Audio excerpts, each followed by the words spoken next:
আচ্ছা, তোমরা যারা হেলদি আর লাইট খাবার খেতে বেশি পছন্দ করো তাদের জন্য এই রেসিপিটা। চুনো মাছের কাঁচা বড়ি দিয়ে ঝোল। খুব বেশি মশলা লাগে না। মাছটাকে প্রথমে নুন হলুদ আর কাঁচা তেল মাখিয়ে ভালো করে একটু ফ্রাই করে নিতে হবে।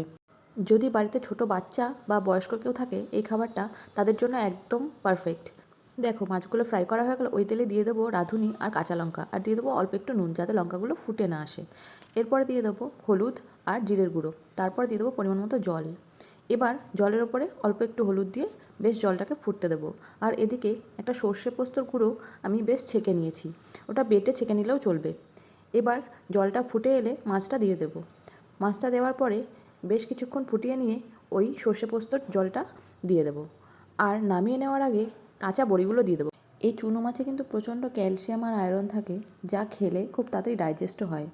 তাই মাঝে মাঝে চুনো মাছও খেয়ে নাও বেশ পাতলা করে, খুবই ভালো। Thank you.